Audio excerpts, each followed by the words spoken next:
Hechos capítulo 24, abrimos nuestras Biblias y vamos al verso número 1 que vamos a estar estudiando. Hechos 24, versículo 1, dice la palabra de Dios hasta el versículo 9. 5 días después, descendió el sumo sacerdote Ananías con algunos de los ancianos y un cierto orador llamado Tértulo, y comparecieron ante el gobernador contra Pablo. Y cuando éste fue llamado, Tértulo comenzó a acusarle diciendo: como debido a ti gozamos de gran paz, y muchas cosas son bien gobernadas en el pueblo por tu prudencia, oh excelentísimo Félix, lo recibimos en todo tiempo y en todo lugar con toda gratitud. Pero por no molestarte más largamente, te ruego que nos oigas brevemente conforme a tu equidad, a tu justicia. Porque hemos hallado a este hombre, hablando de Pablo, que es una plaga y promotor de sediciones entre todos los judíos por todo el mundo, y cabecilla de la secta de los nazarenos. Intentó también profanar el templo, y prendiéndole, quisimos juzgarle conforme a nuestra ley. Pero interviniendo el tribuno Lisias con gran violencia, le quitó de nuestras manos, y mandando a sus acusadores que viniesen a ti. Tú mismo, pues, al juzgarle, podrás informarte de todas estas cosas que le acusamos. Los judíos también confirmaban diciendo ser así todo. Oramos al Señor. Padre Celestial, te damos gracias en esta hora que nos acercamos delante de ti para aprender más de tu palabra, más, Señor, de lo que hoy tienes que hablar a nuestras vidas. Padre Celestial, guíanos con el poder de tu Espíritu Santo para comprender cuál es tu verdad, tu mensaje. Señor, queremos aprender de ti. Así que ayúdanos, Padre Celestial, reconociendo nuestras faltas, nuestras fallas, nuestra humanidad, nuestra pecaminosidad, pero reconociendo también la grandeza de tu poder y tu misericordia que es para siempre, Señor. Ayúdanos, que en esta hora venimos a aprender tu palabra. En el nombre de Jesús. Amén. Bien, hermanos, tenemos aquí la historia del apóstol Pablo. Y usted recordará, el martes pasado habíamos visto que el apóstol Pablo se libró del concilio, ¿verdad? En el concilio los del Sanedrín querían hacerle daño al apóstol Pablo.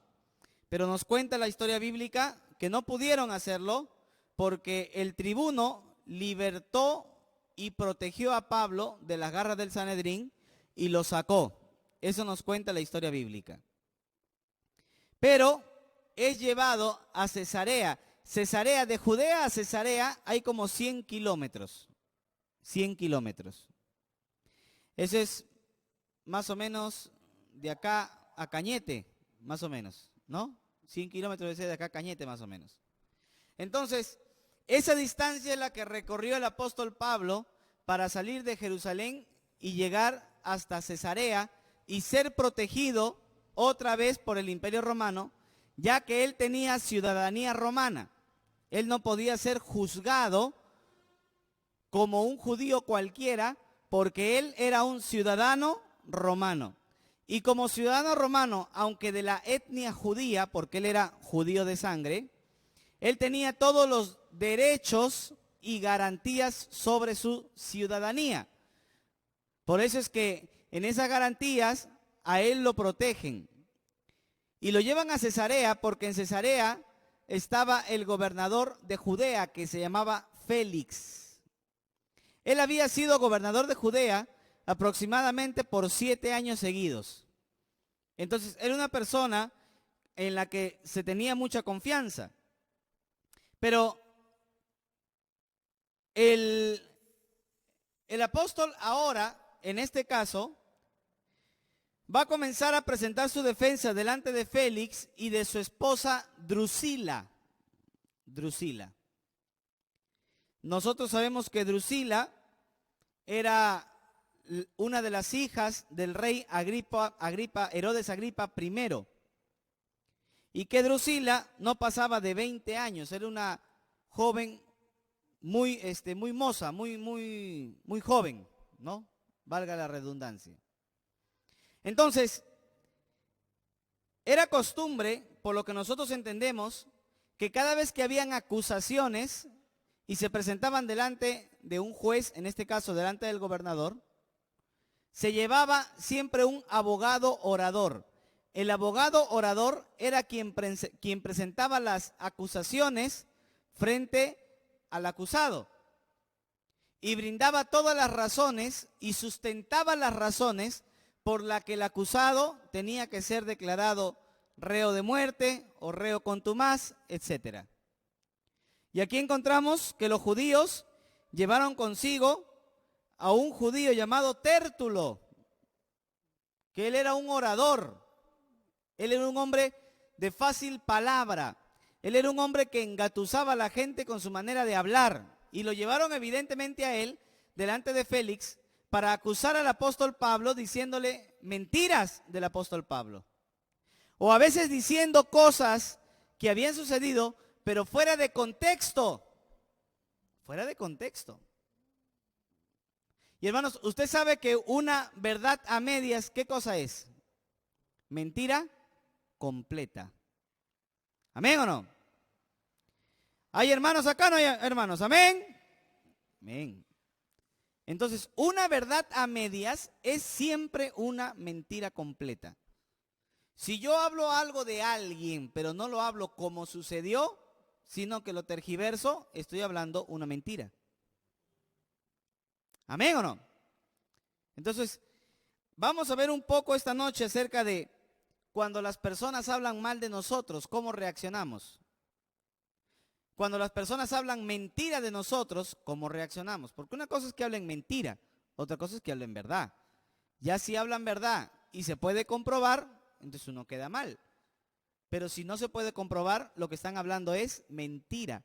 ¿Cómo reaccionamos nosotros cuando la gente habla de nosotros mentiras? Y eso sucede en todo ámbito y círculo de nuestro entorno social. Llámese en la familia, o llámese en el barrio con los vecinos, o llámese en la iglesia. En todo círculo social va a haber gente que hable de nosotros bien y que hable mal. La pregunta es, ¿cuántos hablan con verdad? Amén. Porque del apóstol Pablo estaban hablando, pero estaban hablando cosas que eran mentira. Y la reacción del apóstol Pablo no fue gritonear, como tú que andas gritoneando, que andas lanzando todo, hasta el gato sale volando, porque lo primero que ves en tu mano lo tiras, lo lanzas y gritas y te enfureces, se te sube la presión, se te va a romper la cabeza, se te hincha las venas de la cólera. Eso está mal, hermano. Un verdadero cristiano, un verdadero hijo de Dios, reacciona bien. Pero pastor, si hablan mal de mí, yo no reacciono bien. Nadie en primera instancia va a reaccionar bien. Pero el Espíritu Santo que está dentro de ti te llama a reaccionar de una manera que sea para la gloria de Dios.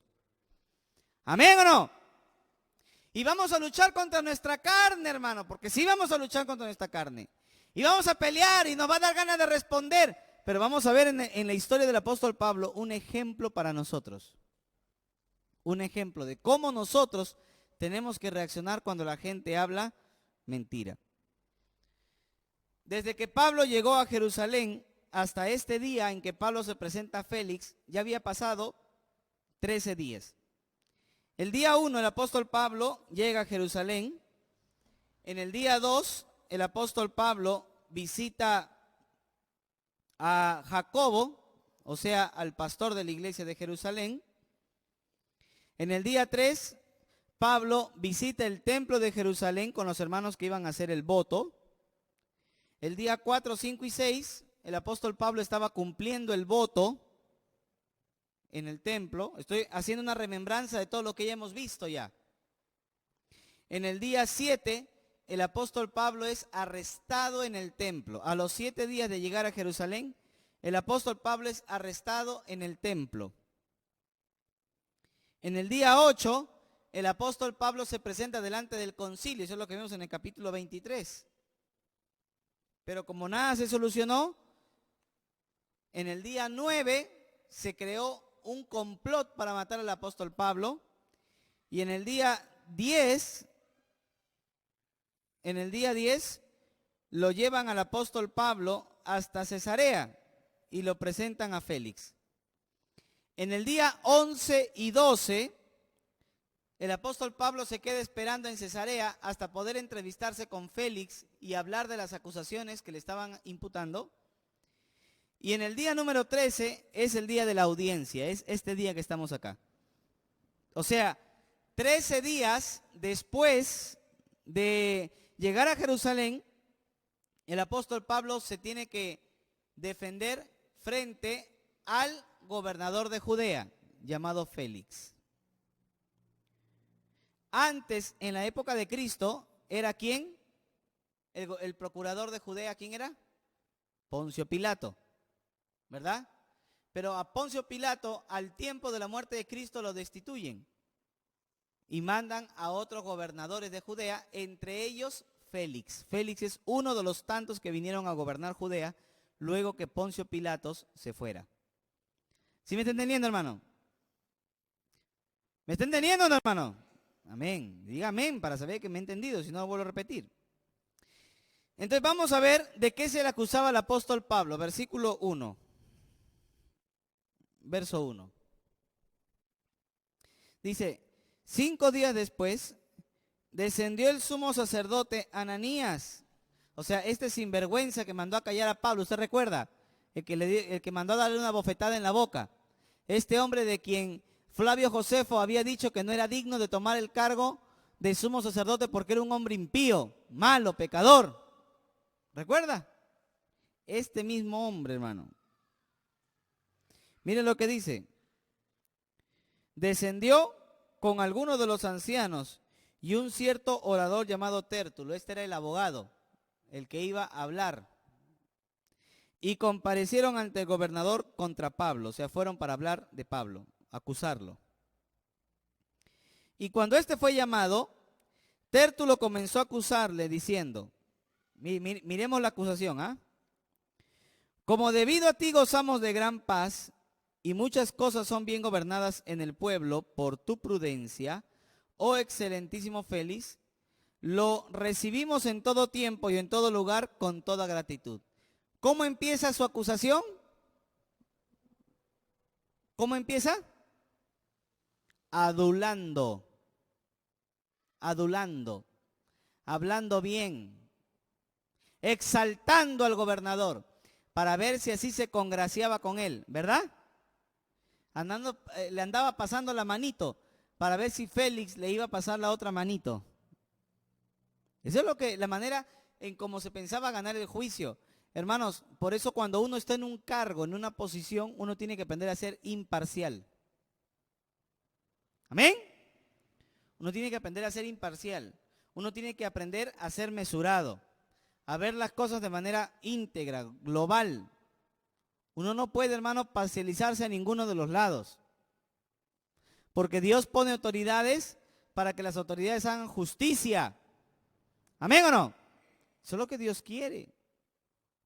Yo me acuerdo, hermanos, cuando enseñaba en el colegio, yo era profesor, y me llamaron para ser juez del concurso de inventos.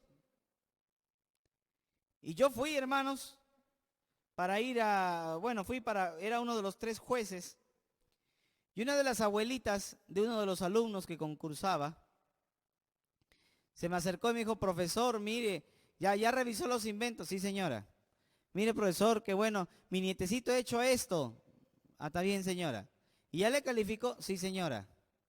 Ay, ya, profesor, es que ¿y usted como a qué hora sale? Porque le quería traer un cevichito. ¿Quiere un cevichito, profesor? ¿Quiere una gaseosita? ¿Quiere algo? No, señora. Yo no recibí nada, hermano. ¿Sabe por qué? Porque eso sería parcializarse. ¿Sí o no? Porque por más que me hubiera comido el ceviche, no le iba a probar a su nieto. ¿Me entiende o no? Eso hubiera sido aprovecharse. Ahora, si yo hubiera sido un sinvergüenza, le hubiera aprobado a su nieto y me hubiera comido el ceviche. ¿Me entiende o no? Pero hermano, cuando uno está en una posición para juzgar, uno tiene que hacerlo de manera correcta. ¿Amén o no? De manera correcta. Nada que pastor le traigo el cevichito, que le traigo la heladita, que así, y quieren ir comprándose, hermano, la parcialidad de un juicio. Y eso es incorrecto. ¿Amén? Eso es incorrecto. Las cosas se hacen bien, siempre, de manera justa, porque uno no juzga para los hombres, uno juzga para Dios. Pero acá encontramos que le empezaban adulando a Félix y hablándole bonito, pasándole la manito para ver si así les cumplía el hacerle daño al apóstol Pablo. Y mire lo que dice ahí, seguimos leyendo. Versículo 4. Pero por no molestarte más largamente, te ruego que nos oigas brevemente conforme a tu justicia. O sea, después de que lo quiere parcializar, dice que es justo. Porque hemos hallado que este hombre es una plaga y promotor de sediciones entre todos los judíos por todo el mundo y cabecilla de la secta de los nazarenos.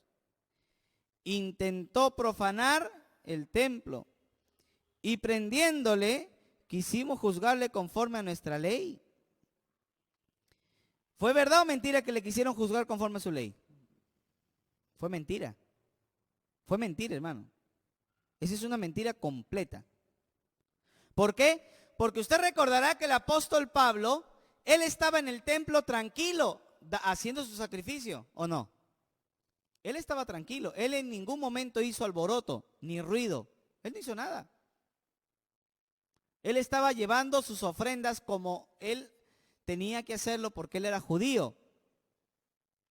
Pero por ahí algún judío habló y dijo, ahí está, este es el hombre que habla mal del judaísmo, que blasfema contra Moisés, todos contra él. Y entre todos lo iban a linchar, lo iban a matar, hermano. ¿Usted recuerda o no? Entonces, no es que lo tomaron para juzgarle conforme a la ley. Es que lo iban a linchar vivo al apóstol Pablo, hermano. Pero peor sobre eso, mire lo que dice el versículo 7. Pero interviniendo el tribuno Licias, con gran violencia le quitó de nuestras manos. ¡Mentira! Si el tribuno no se metía, lo mataban a Pablo, hermano. Ahí lo despedazaban vivo. ¿Sí me entiende? Así que la historia es una historia real. ¿Están inventando? No están inventando. El hecho sucedió. Solo que están tergiversando lo que sucedió.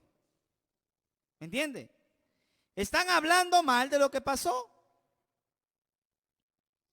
Y de repente viene, ay, pastor, de repente viene un hermano, una hermana, ay, pastor, que mi esposo me habló feo, me levantó la voz, pastor. Yo no sé qué hacer con este hombre así, asá, asá. Qué feo me levantó la voz, es un hijo del diablo.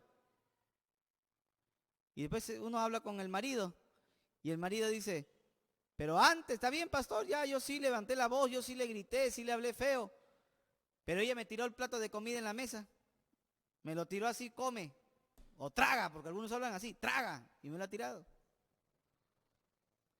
Nunca una reacción depende de una circunstancia, ¿sí me entiende? Uno siempre tiene que reaccionar bien, independientemente de la circunstancia. Pero ya sabemos que el problema no lo empezó él. ¿Quién lo empezó? Ella. Entonces, cuando uno viene a hablar de otro, uno nunca habla de sus propios pecados, siempre habla del pecado del otro. ¿Sí me entiende?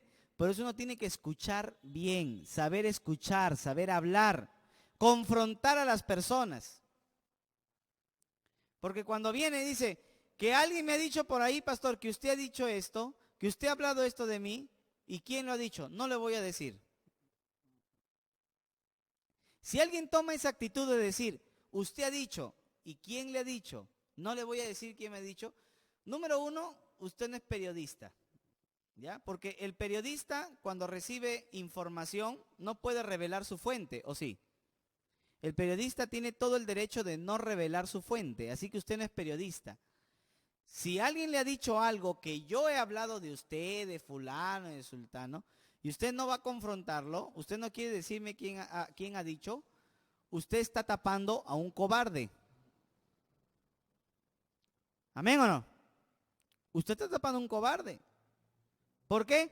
Porque anda tapando al que tiene temor de que se descubra lo que se le ha dicho. Y usted participa del pecado creyendo que lo que yo he hecho, lo que yo he dicho es verdad. ¿Me entiende? Entonces, ¿por qué es que a veces yo digo, ¿quién le ha dicho? ¿Por qué? ¿Porque soy chismoso? No, porque quiero confrontar la mentira. Amén. Yo quiero confrontar la mentira. A mí lo que me gusta es la verdad, que se hable la verdad. No que se ande haciendo cosas a la mentira, hermano. Hablando, dañando el testimonio de la gente, dañando el testimonio de los hermanos, dañando el testimonio de los líderes, dañando el testimonio del pastor. Y se hace daño simplemente por mentira, por no confrontar a la gente que habla, hermano. Y se anda tapando la mentira. Ese es el problema, hermano. Cuando manchamos el testimonio de otras personas. Por eso se les llama.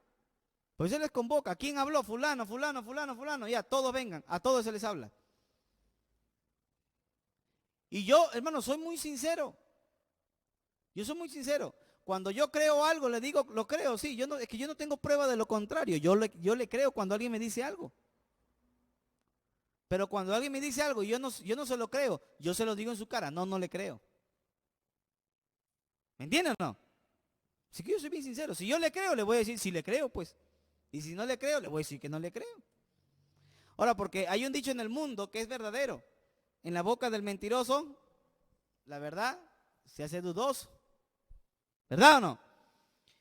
Entonces, cuando yo voy a escuchar algo de alguien, hermano, de quien sea, hay que ver de quién viene. Primero hay que ver de quién viene, hermano. ¿Amén o no? Es una persona que no congrega, es una persona que no está bien con Dios, es una persona que no está en comunión con los hermanos, es una persona que no apoya en su iglesia local. Y yo ando prestando oídos a una persona así. Entonces, ¿y qué hago? Termino creyendo una persona que está mal y termino creyendo que las personas que están bien, ¿verdad? O que son de la iglesia, que están bien, están mal.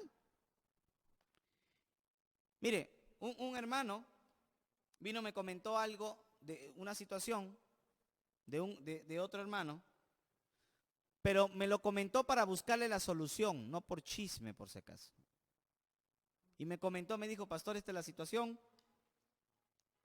Y en esa ocasión, hermanos, cuando me comentó, yo le dije, ¿y quién te lo contó? ¿Quién te lo dijo? Ah, un incrédulo. El incrédulo que es su vecino le ha visto haciendo esto y el otro y el otro y el otro. Ahora, yo como pastor, en primera instancia, ¿a quién le tengo que creer? En primera instancia, ¿a quién tengo que creerle? Al cristiano. ¿Sí o no? Yo primero, ¿por qué? Porque yo a ti te veo venir a la iglesia, porque yo a ti te veo buscando de Dios. Entonces se supone que lo que un incrédulo diga sobre ti no es verdad, porque el incrédulo es un pecador y tú eres un hijo de Dios. Así que ¿a quién le tengo que creer? Te tengo que creer a ti. ¿Me entiendes o no? Pero si el incrédulo me trae pruebas de que tú realmente eres un demonio disfrazado, ¿entiendes? Entonces tú pierdes toda credibilidad en esta iglesia. Toda credibilidad. ¿Me entienden o no? Y yo nunca, hermano, nunca voy a respaldar a uno que dice ser cristiano y lleva una vida desordenada. Jamás. Porque yo estoy hablando del testimonio de la iglesia. ¿Me entiende? Si yo tapo los pecados y me ando chupando el dedo como que nada pasa, el testimonio de esta iglesia se va abajo, hermano. Así que si un incrédulo me habla mal de un creyente, y ese incrédulo tiene pruebas, eso pasa inmediatamente a la iglesia para tomar decisión de la vida de ese creyente, o pseudo creyente, o demonio con Biblia. ¿Entienden o no?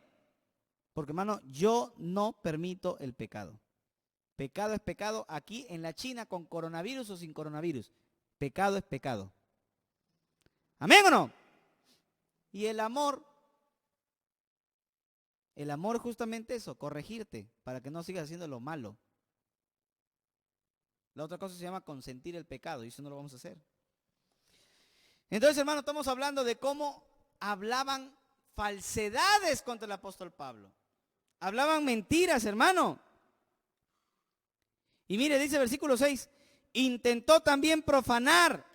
Dice que intentó profanar el templo. Eso era mentira. Si él estaba llevando tranquilo sus ofrendas al Señor, él estaba andando conforme a la ley. Él no estaba haciendo nada que le desagradara a Dios, hermano. Amén. Entonces dice allí, versículo 7, pero interviniendo el tribuno Licias con gran violencia le quitó de nuestras manos. Mentira. Mandando a sus acusadores que viniesen a ti. Tú mismo pues al juzgarle podrás informarte de todas las cosas de que le acusamos. Los judíos también confirmaban diciendo ser así todo. Muy bien, hermanos. Entonces, para ir avanzando, 3 acusaciones falsas que hicieron contra Pablo. Número 1, que Pablo era un provocador de pleitos, que Pablo era un indeseable, donde llegaba nadie lo quería. Falso. El apóstol Pablo nunca generó disturbios. Los disturbios siempre los generaron los judíos. No era el apóstol Pablo, eran los judíos que por su religión no permitían que se predicara otro mensaje que el mensaje del judaísmo. Entonces, es por eso que se generaban esos pleitos, pero en ningún sentido era que el apóstol Pablo generara los pleitos y discusiones. Segunda acusación era que Pablo era cabecilla de los nazarenos, cosa que era completamente mentira. Porque ellos andaban hablando, bueno, no era mentira, era una verdad, pero la parte de la mentira está en hacer creer que los nazarenos eran una secta peligrosa, cosa que no era verdad. Los nazarenos eran el nombre de los antiguos cristianos. No se llamaban cristianos, se llamaban nazarenos. ¿Entienden o no? ¿Pero por qué le llamaron nazarenos? Porque venían de Galilea, y en Galilea siempre habían sediciones, siempre habían revueltas. Entonces, astutamente le llamaron nazarenos para que los involucraran con grupos rebeldes. Y, más que eso, durante la época del Imperio Romano, se levantaban muchos judíos que querían ser Mesías. Así que al llamar al apóstol Pablo cabecilla de los nazarenos, lo que estaban haciendo era como acumular razones suficientes para que se le considerara al apóstol Pablo un sedicioso. ¿Sí me entiende? Un sedicioso. Y luego dice allí, la tercera acusación, que Pablo estaba queriendo profanar el templo. Y eso era mentira. Lo que pasa es que el templo estaba en manos de los saduceos, y los saduceos eran un grupo que colaboraba con el Imperio Romano, por lo tanto tenía sus derechos. Entonces, al hablar de que Pablo quería profanar el templo, lo que estaba diciendo era que no permitía que los saduceos tuvieran sus derechos. Y como ellos eran colaboradores del Imperio Romano, al Imperio Romano le convenía que los saduceos estén bien con ellos. Entonces, todas estas razones eran verdades a medias. Y verdades a medias, mentiras completas. Amén. Mentiras completas. Y todo con la finalidad de hablar mal del apóstol Pablo. Pero vamos a leer cómo se defendió el apóstol Pablo. ¿Gritó? ¿Así como tú? No. Pegó, pateó la puerta, tiró la mesa, rompió el plato, habló mal de otro. ¿Qué hizo Pablo? ¿Se le bajó la presión? ¿Se le subió la presión? ¿Se le hinchó la vena? ¿Comenzó a temblar de la cólera? no. ¿Sabe lo que hizo el apóstol Pablo? Versículo 10, vamos a leerlo. Y habiéndole hecho, mire, hermano, imaginémonos la escena. Félix, Pablo acá y sus acusadores por acá. Hablando, acusando, hablando, y Pablo frente a ellos. ¿Sí se imagina la escena? Pablo frente a ellos. ¿Cómo responde Pablo? ¿Cómo esperaríamos nosotros responder? Versículo 10. Y habiéndole hecho señal el gobernador a Pablo para que hablase, éste respondió: porque sé que desde hace muchos años eres juez de esta nación, con buen ánimo haré mi defensa. No se pone a adularle. Lo que le está diciendo es, si tienes por lo menos 7 años tienes acá como gobernador de Judea, debe ser bueno, al parecer, porque no te han sacado. Versículo 11. Como tú puedes cerciorarte, no hace más de 12 días que subí a adorar a Jerusalén. O sea, él fue al templo. Y no me hallaron disputando con ninguno. O sea, a nadie llega al templo a andar peleando, con nadie. Ni amotinando a la multitud. Tampoco me creí Mesías de nadie para hacer que se levanten contra el imperio romano. Ni en el templo, tampoco lo he profanado. Ni en las sinagogas, ni en la ciudad. Ni te pueden probar las cosas de que ahora me acusan. A ver, que te prueben pues. Que te prueben. Dicen que soy sedicioso, dicen que soy malo, dicen que soy... ¿Qué te prueben? ¿Hay pruebas? ¿Hay pruebas o no hay pruebas? ¿Me entiende? Versículo 14. ¿Por qué, hermano? Porque la gente va a hablar de nosotros. Como de Pablo hablaban, va a hablar de nosotros. ¿Verdad? Van a hablar. Pero ¿hay pruebas? ¿Hay pruebas? Por eso le digo, hermano, yo siempre lo he enseñado. Siempre, tengo 3 años aquí en la iglesia y siempre he enseñado lo mismo. Cuando se va a acusar a alguien, tiene que haber pruebas. Tiene que haber pruebas. Yo acepto la acusación de alguien contra alguien, pero tiene que haber prueba. ¿Sí me entiende? Porque si no hay pruebas, eso se convierte en falsedad. Se convierte en falsedad, hermano. No, que el hermano así con eso, que el hermano así con el otro, que el hermano se roba la plata, que la hermana se roba la plata, o que el pastor es un ladrón que se ha venido a la iglesia a querer quedarse con las cosas. ¿Hay pruebas? ¿Tienen prueba?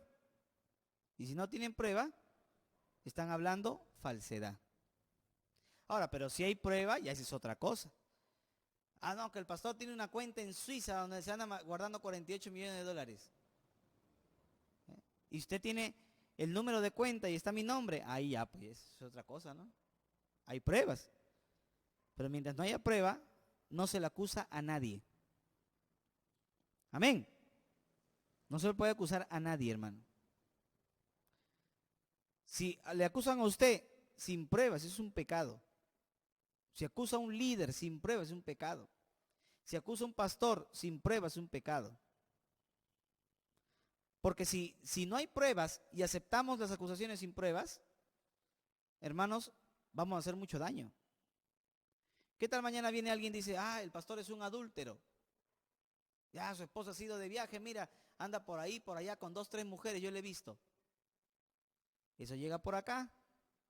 Y como están acostumbrados a acusar sin pruebas, terminan sacando del ministerio al pastor o sacan del ministerio a los líderes sin pruebas. ¿Me entienden o no? Eso es un pecado, hermano. Pero si hay pruebas, si tiene fotos del pastor, del líder, del hermano, tienes fotos, tienes un video donde están haciendo pecado, hermano. Tienes pruebas y eso es tangible, eso se ve, ahí puedes acusar. ¿Me entiendes o no? Ahí sí hay pruebas. Ahí sí puede decirme, pastor, el hermano está en adulterio, o el hermano está así, el hermano está así. Yo recuerdo una ocasión, hermanos, que tuve que visitar una iglesia por un hermano que estaba encargado.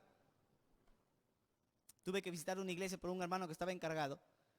Pero en el caso del hermano, se andaba mensajeando con otra hermana. Él era casado, encargado de una iglesia, y se andaba mensajeando con una hermana. Y algunos mensajes que eran subidos de tono. Y esta hermana coge esos mensajes, todos los imprime y se los da a los líderes. Dígame, ¿esas son pruebas o no son pruebas? Son pruebas, hermano. Eso es prueba. Y el hermano aceptó, sí, pero yo no veo nada ahí que sea malo, no. Y no quería salir del ministerio. Dijo, de acá nadie me saca. Y me llamaron, por favor, pastor, queremos que venga usted, queremos que pueda tratar el caso, porque no quiere salir el hermano, esto es así, esto es asá. Qué terrible, hermano. ¿Terrible o no es terrible? Tuve que ir, hablar el tema, solo con... Y antes de llegar, me aborda otra hermana. Y me dice, pastor, quiero hablar con usted un ratito. Sí, hermana. Era otra hermana, no la de los mensajes. Otra hermana. Que sí, un día el hermano me invitó y que no estaba su esposa y que me cogió la mano y que me habló y que me dijo. ¿Usted me entiende lo que quiero decir, hermano? Entonces, cuando yo me meto a hablar con el hermano, yo le comienzo a hablar y le comienzo a decir, hermano, mira, ya deja el ministerio, deja la obra, no está bien que estés así. Y le comienzo a hablar, y no es la única situación, porque hay otra persona que me ha hablado también de otra situación. Se quedó pues pensando. Y le dije, la hermana habló conmigo esto. ¿Eso sabe tu esposa? No. Si tú no dejas el ministerio, esa hermana hoy en la noche va a salir y va a hablar todo lo que tú has hecho. Y ahí se va a enterar tu esposa.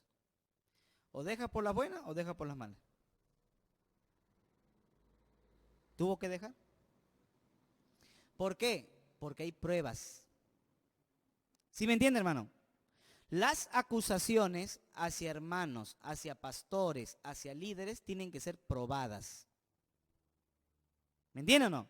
Tiene que ser probado. Yo he visto al líder fulano, el líder fulano es un borracho. Yo nunca lo he visto borracho. ¿Tú tienes pruebas?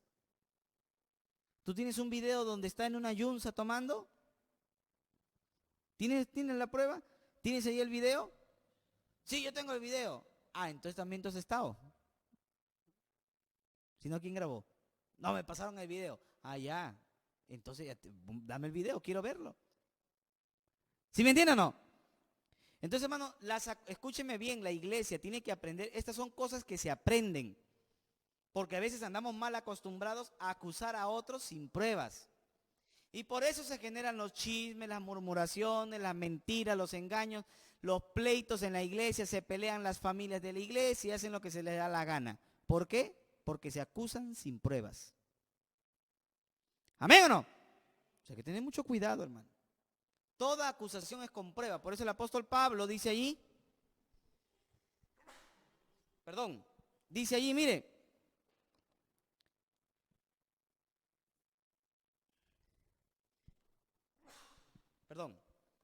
dice Hechos 24:12, y no me hallaron disputando con ninguno, ni amotinando la multitud, ni en el templo, ni en las sinagogas, ni en la ciudad.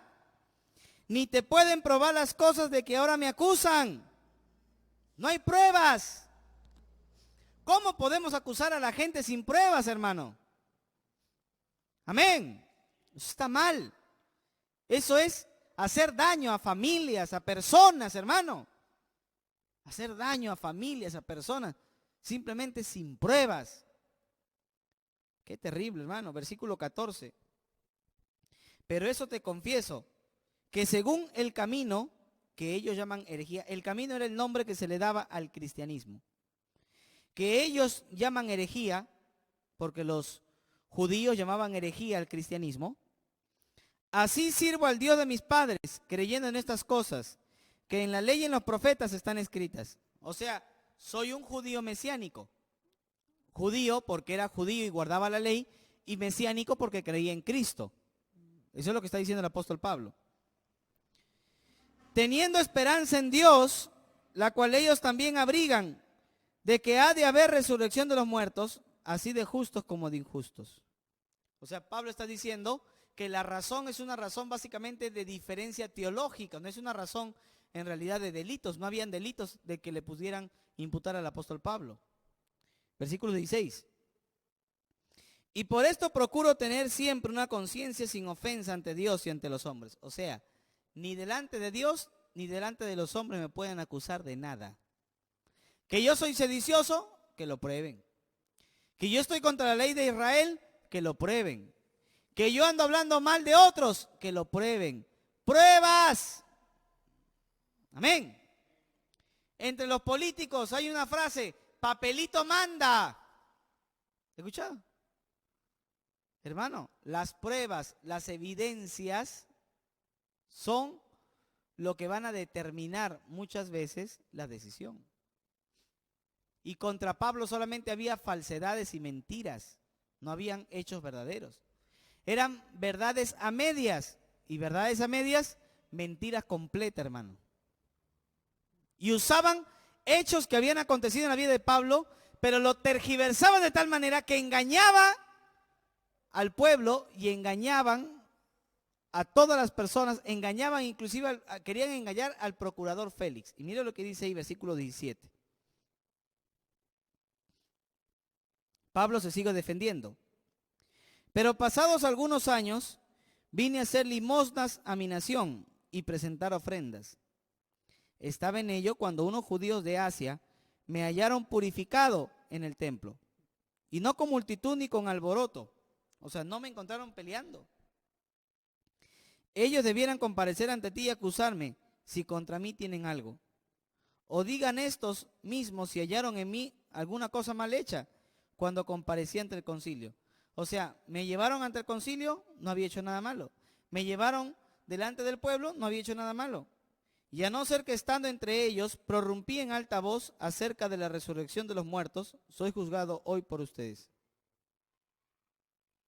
O sea, lo único que Pablo había dicho, usted recordará la semana pasada, delante del concilio, era de que él creía ciertamente en la resurrección de los muertos. Él creía, pero no había dicho en la resurrección de Cristo, sino en la resurrección de los muertos. Porque la resurrección de Cristo también traería la resurrección de los muertos. Él cambió el tema de político a un tema teológico, hábilmente, para que se le pueda sentenciar justamente. No había razón política por qué hacer daño al apóstol Pablo. ¿Me entienden o no? Entonces, ¿qué notamos acá? Número uno, que Pablo se defiende frente a las falsas acusaciones. Hermano, ¿cómo tenemos que defendernos nosotros cuando alguien nos acusa falsamente? Como el apóstol Pablo. No se amargó, no insultó, no se le bajó la presión, no se le subió la presión, nada. Él estaba tranquilo. Porque dice, tiene la conciencia ¿qué? Limpia. Amén. Tiene la conciencia limpia delante de Dios, delante de los hombres. Nadie podía acusar nada del apóstol Pablo. Era un hombre que andaba rectamente, hermano. Es un hombre que expone sencillamente sus hechos. No necesita andar creando fábulas y mentiras y andar haciendo su presentación compleja. De ninguna manera. Solamente necesitaba explicar brevemente, explicar sencillamente y con la verdad. Porque, hermano, lo que el apóstol Pablo quería era que se hable la verdad. Para que la acusación sea real. Pero no había prueba, no había hechos delictivos. Hermano, Pablo no lo vemos acá respondiendo con amargura, ¿o sí? Cuando van y lo acusan, este hombre es así, asá, asá, asá. Y Pablo dijo, ¡ay, tú qué hablas! Tú eres igualito, eres sinvergüenza. Así dijo Pablo. Respondió con amargura, con cólera, se le mostró en su cara. Se victimizó. Porque hay algunos que se compadecen así, se victimizan. ¡Ay, que están hablando de mí! ¡Ay, que de mí hablan, que de mí dicen! ¡Ay, que a mí me han hecho! Y todo es llanto y llanto y llanto porque nadie te quiere, ni Dios te quiere. Y lloran. Lo peor, yo he visto gente llorando, creyendo su mentira. Eso es lo más triste. Porque todavía si lloraras creyendo una verdad, todavía, ¿no? Pero hay gente que llora creyendo su mentira. Y eso es lo más triste, hermano. Y el apóstol Pablo no se victimizó. Ay, que de mí hablan. Ay, que de mí me dicen. Ay, que fulano se la agarró conmigo. Ay, que el líder fulano se la agarró. Ay, que el pastor se la agarró conmigo. ¿Tienes prueba? ¿Tienes pruebas que el hermano habla de ti? ¿Tienes pruebas que el líder se la agarró contigo? ¿Tienes pruebas de que el pastor se la agarró contigo? Ay, que mi vecino toda la vida me deja desmonte. Ay, yo no sé qué hacer conmigo. ¿Tienes prueba de tu vecino? No sé si me dejo entender, hermano. Hermano, el creyente, el Hijo de Dios, no necesita hacer eso. No necesita victimizarse. El Hijo de Dios presenta la verdad. ¿Amén? Presenta la verdad. Esto es así, esto es así, esto es así. ¿Amén o no? Dice la verdad. Porque hay personas que se victimizan, pero ¿para qué se victimizan? A veces se victimizan porque creen que pueden llevarle, ¿no? Al que va a juzgar, pueden llevarle a que por, ¿cómo se llama? Por pena, le dé una sentencia favorable, ¿sí o no? Es como esos ladrones, hermano. Son unos sinvergüenzas. Uno esta vez en el carro, viene el ladrón, te jala el celular, se va corriendo, hermano. Y uno sale detrás de ellos, igualito te hablan sus lisuras, te botan. Y cuando entre 4 o 5 lo agarran a palos, hermano, y la policía llega, ¿qué hace el ladrón? ¿Qué es lo primero que hace? Llora. Ay, que mi mamá tiene cáncer, que mi papá tiene así, y que ¿por qué se victimizan?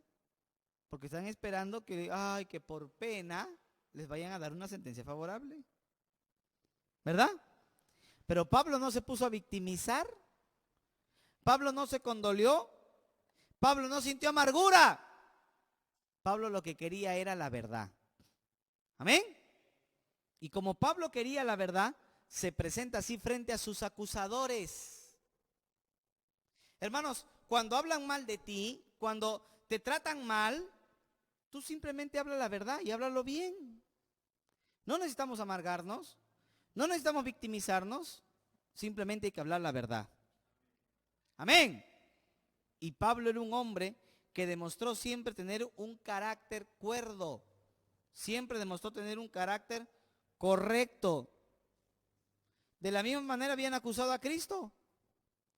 Dice que él fue llevado como oveja al matadero, pero allí no abrió su boca. ¿Amén o no? Así que, hermano, de ninguna manera podemos nosotros tener esa actitud mala cuando nos acusan a nosotros. Hay que tener una buena actitud. Recuerda, tu reacción no depende de la circunstancia. La circunstancia puede ser buena, la circunstancia puede ser mala, pero tú siempre tienes que reaccionar igual. Bien. Amén. Por último, el apóstol Pablo le habló claro la palabra de Dios. ¿A quién? A Félix. No es el gato Félix, por si acaso. Yo estoy hablando del gato Félix. Estoy hablando de Félix el gobernador. Mire el versículo 22. Entonces Félix, oído estas cosas, estando bien informado de este camino, les aplazó diciendo: cuando descendiera el tribuno Lisias, acabaré de conocer de vuestro asunto. Y mandó al centurión que se custodiase a Pablo, pero que se le concediese alguna libertad y que no impidiese a ninguno de los suyos servirle o venir a él. Qué bueno, hermano. Fue algo bueno que hizo este sinvergüenza, ¿no? Hacer que el Pablo se sintiera consolado con visitas que recibía. Versículo 24. Algunos días después, viniendo Félix con Drusila, su mujer, ustedes saben, Drusila era su tercera esposa. Y Drusila escúchame aquí, Drusila era una joven de no más de 20 años. Era una chiquilla. ¿Y sabe cómo la había obtenido? Él, con ayuda de un mago llamado Átomo, la había embrujado para que acepte casarse. Así que el amarre no es de ahora, el amarre viene de hace años, hermano. ¿Sabes lo que es el amarre, no? Ay, qué santo, nadie sabe qué es amarre. Yo soy el único pecador de acá. ¿Saben qué es amarre o no saben qué es amarre? Claro. Esos brujos, amarre eterno. No se aguantan ni 2 años, van a estar eternamente amarrados. Ah, que sí, que coge el cabello cuando duerme, le cortas el cabello. Ahí te lo amarran con una cinta, ¿no? Cinta roja, cinta negra, le ponen foto fulano. O si quieres dividir el hogar para que se vaya contigo, ahí le cortas la foto y le pones al revés y le entierras en su jardín. ¿Sí o no, hermano? Eso los brujos lo hacen. Eso no viene de ahora. Eso no es el cristiano, por si acaso, ¿ah? El cristiano no hace esas cosas. Entonces, la gente incrédula lo hace. Y este sinvergüenza de Félix, como Drusila no le hacía caso, lo manda al mago, la embruja. ¿Qué habrá hecho? No sé cómo lo habrá embrujado, pero se llegó a casar con ella. Este era un hombre inmoral. Tenía 3 esposas. Era un hombre, hermano, pecadorzote. Y mire lo que dice ahí. Mire lo que dice ahí. Algunos días después, viniendo Félix con Drusila, su mujer, que era judía, llamó a Pablo y le oyó acerca de la fe en Jesucristo. Pero al disertar Pablo acerca de la justicia, del dominio propio y del juicio venidero, Félix se espantó y dijo: vete ahora, pero cuando tenga oportunidad te llamaré. Se espantó, porque Pablo le habló la palabra de Dios. ¿Qué fue lo primero que Pablo le habló? La justicia. ¿Qué justicia? La justicia de Dios que se revela desde el cielo contra toda impiedad e injusticia de los hombres, que quieren con su injusticia detener la verdad de Dios. ¿Me entiende? Y Pablo le comenzó a decir: y los hombres son adúlteros, sinvergüenzas, borrachos, se entregan a la brujería, le decía Pablo. Se le habrá movido. Sinvergüenzas que tienen 4 o 5 mujeres, fornicarios, homosexuales, los cuales no entrarán al reino de Dios, porque la ira de Dios está sobre ellos, el juicio de Dios está... Eso dice Romanos 1, ¿o no? ¿Cómo empieza Pablo Romanos? Hablando del juicio de Dios. ¿Y cómo empiezas tú predicando? Del amor de Dios.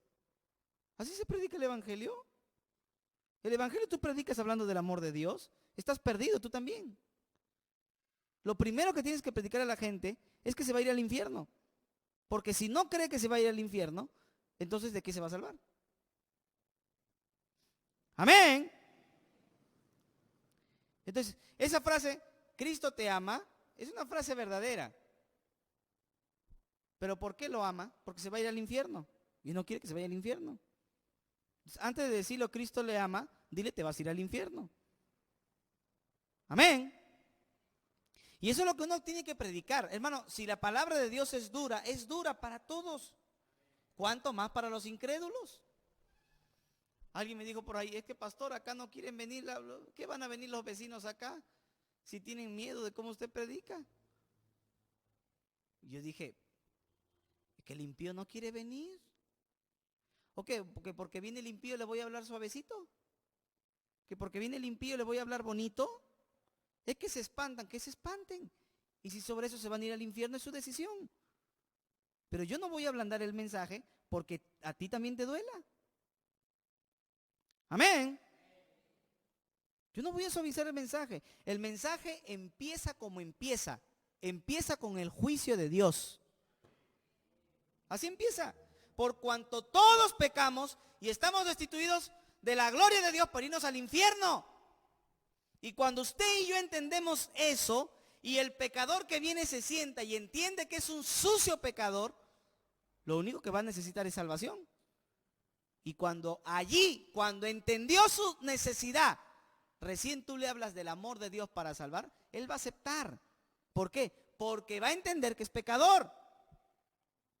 Por eso el evangelismo, Hermano, el evangelismo no es de que voy, toco una puerta. ¿Qué tal, señor? ¿Cómo usted está? Ah, estoy bien, ya. ¿Usted sabe que es pecadora? Ah, sí, pues no, sí. Sí, pues, y necesita salvación, ¿no? Sí, pues sí, necesito salvación. Porque hacemos una oración ahorita, ya, y hace la oración. Y algunos vienen, gané 5 almas para Cristo, gané 20 almas para Cristo, gané 80 almas para Cristo, y ninguna viene. Entonces no has ganado a ninguno. ¿Sí me entiende?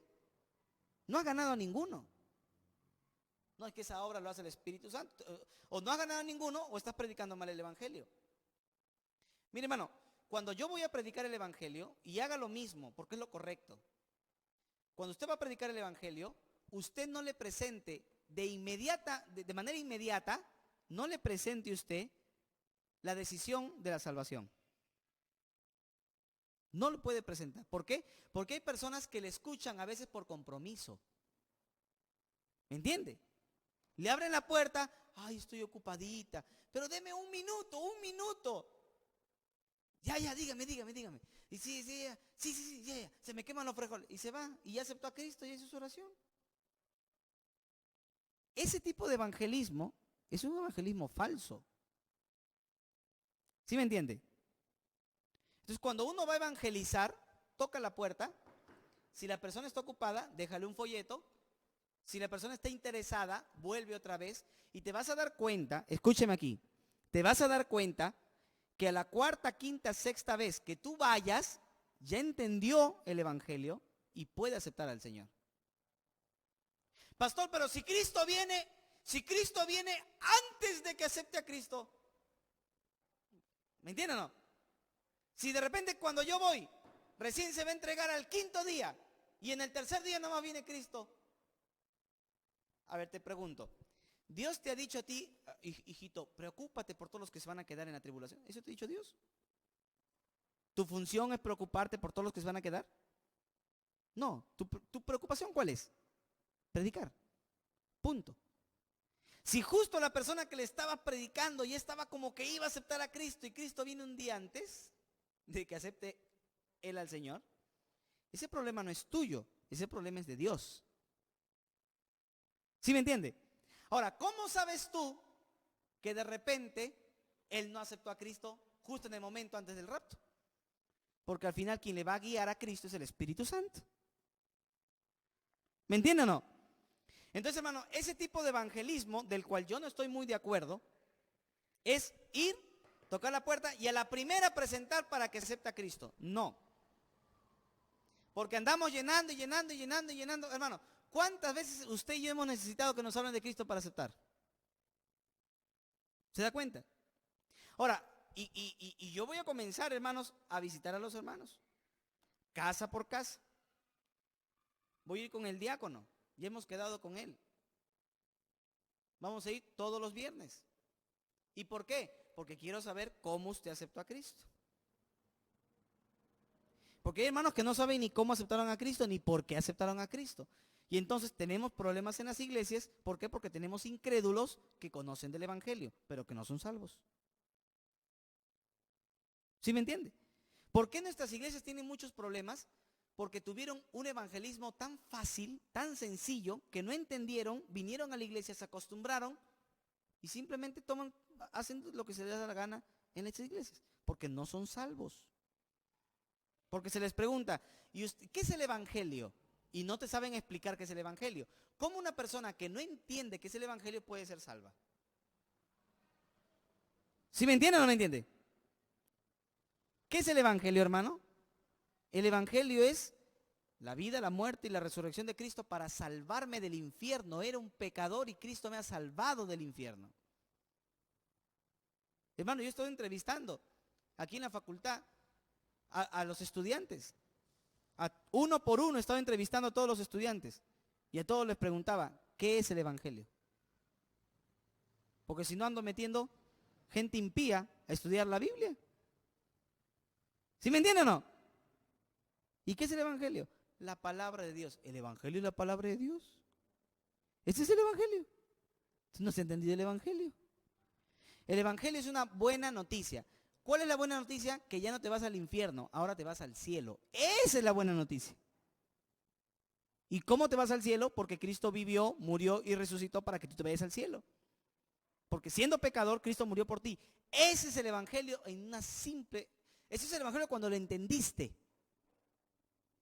Pero cuando no entendiste el evangelio, ¿qué es el evangelio? El poder de Dios, el amor de Dios, la gracia de Dios, los atributos de Dios, la palabra de Dios. No has entendido el evangelio. Ven, entiéndelo y vuelve a bautizarte.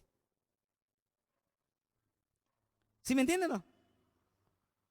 Hermanos, y sobre eso entonces, cuando vamos a predicar el evangelio y vamos a empezar a salir los viernes, otra vez a las 3 de la tarde vamos a ir para Yaurilla, ¿no? Este viernes vamos a salir, hermano Carlitos. Viernes mejor quedamos, sí.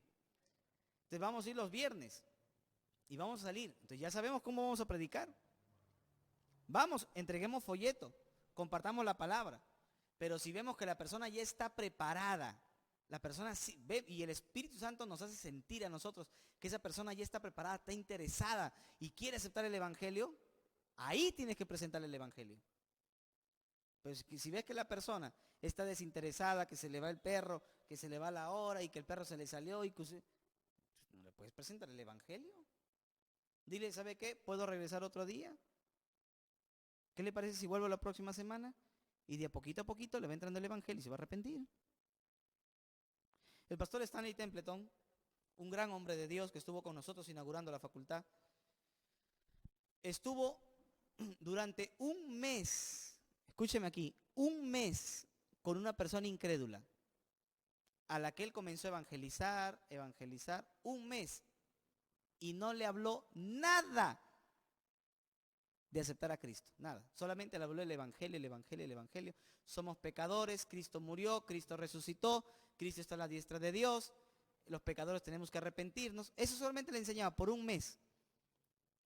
Y llegó un punto en donde el mismo incrédulo le dijo, necesito ser salvo, dígame qué hago para ser salvo. Y el pastor Stanley le dijo, ¿tú qué crees que debes hacer? Necesito orar y pedirle a Dios que me salve. El incrédulo. ¿Sabe por qué? Porque entendió. Amén. Entendió. Pero si yo le ando insistiendo hoy, ora al Señor, le ando insistiendo, va a orar de compromiso y tengo un incrédulo que dice que es salvo. ¿Sí me entienden o no? Pero pastor, las almas se van al infierno y ese no es problema tuyo, es problema de Dios. Lo que tú y yo tenemos que hacer es predicar el evangelio. Porque quien redarguye el corazón es el Espíritu Santo, no tú ni yo. Amén. Entonces prediquemos y no nos cansemos de predicar. Y Dios nos da testimonio. Y si tú de repente se te fue, te olvidaste, te pasaste y no le hiciste que haga la oración, no te preocupes, el Espíritu Santo solito va a tocar su vida. Porque ya entendí el evangelio. ¿Me entienden o no? Pero así da gusto, porque cuando tú ves una persona que entendió el evangelio y solito hace la oración, solito quiere venir a la iglesia, ¿o no? Llévame a la iglesia, quiero conocer. ¿Por qué? Porque entendió el evangelio, porque se convirtió. Solito. Oye, yo veo que acá, ¿y ese tablero qué es? Ah, son los diezmos. ¿Yo también puedo diezmar?